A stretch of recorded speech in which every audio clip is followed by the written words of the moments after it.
పరిస్థితి ఉంది. సో శకనాలన్నీ బాగున్నాయి, అంతా బాగున్నా కూడా కొంత ఇలా చేరడం అంటే మీ దాంట్లో ఏం అసంతృప్తి పెరగదా? ఇప్పుడు నీరు పళ్ళం ఎరిగినప్పుడు మీకు అంతా మంచిగా ఉన్నప్పుడు అంతా అటు నుంచి వచ్చి పైపల్లి అని ఒప్పుకుంటూ ఇక్కడ చేరితే ఇక్కడ అంతా కొంత ఇబ్బంది కాదా? మేడం ఇక్కడ పాయింట్ ఉంది. మాకు మా లక్ష్యం ఎలా ఉంటుందంటే ప్రత్యర్థి శత్రువు బాగా బలహీన పడిపోవాలా, కుదేలు అయిపోవాలా. వచ్చే వాళ్ళందరికీ మేము టికెట్లు ఇస్తామని చెప్పట్లా. అయినా సరే చాలామంది మాకు టికెట్ ఇవ్వకపోయినా సరే మేము మీ పార్టీలో చేరతామంటున్నారు. అంటే వాళ్ళు అధికారంలో ఉన్నప్పుడు మా పార్టీ నాయకుల్ని కార్యకర్తల్ని వేధించని వాళ్ళు ఎవరైతే ఉన్నారో, సాఫ్ట్ పర్సన్స్ ఎవరైతే ఉన్నారో వాళ్ళని తీసుకోవాలని చెప్పేసి మేము నిర్ణయించాం.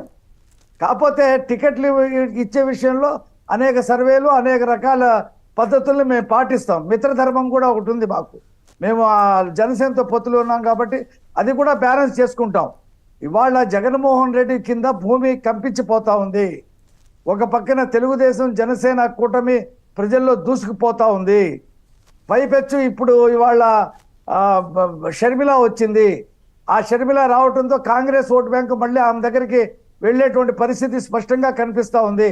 ఆయన దగ్గర ఉన్నటువంటి ఒకటే ఆయుధం ఏంటంటే ప్రత్యర్థులని, వాళ్లకున్న శీలాల్ని, వాళ్ళ వ్యక్తిగత జీవితాల్ని పబ్లిక్ డొమైన్లో పెట్టి ఏదో ఆనందం పొందటం. ఇదే షర్మిల గారు జగన్మోహన్ రెడ్డి 2013లో హైదరాబాద్లో కంప్లైంట్ ఇచ్చారు.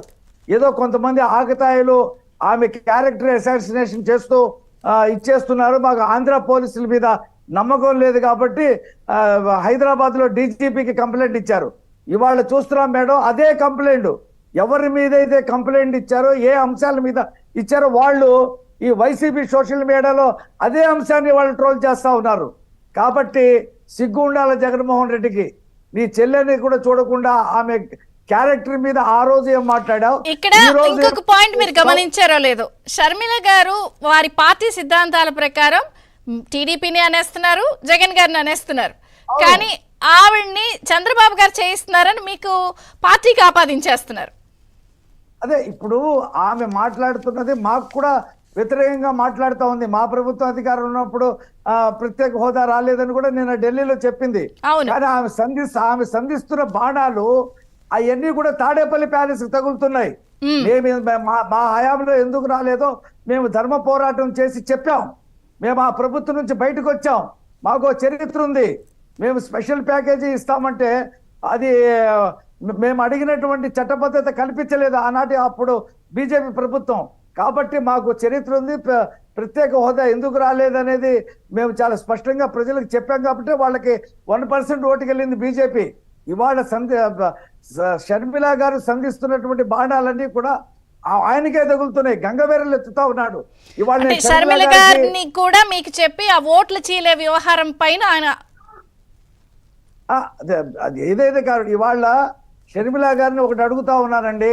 నేను ఇందాక విజయమ్మ గారిని ఏమైతే ఏబిఎన్ ద్వారా అడిగానో మీరు స్పష్టం చేయాలని చెప్పి, మీ కూతురా కాదని స్పష్టం చేయాలని చెప్పేసి ఏమైతే అడిగానో షర్మిల గారిని కూడా ఒకటి అడుగుతా ఉన్నాను.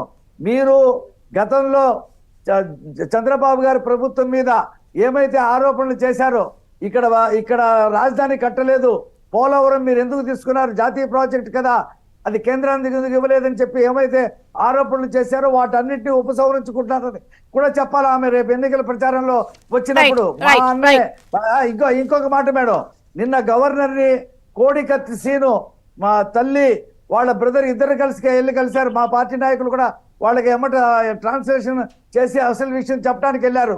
వాళ్ళు రాష్ట్ర వ్యాప్తంగా పర్యటన చేస్తున్నారు. విజయవాడలో ధర్నా కూడా చేశారు.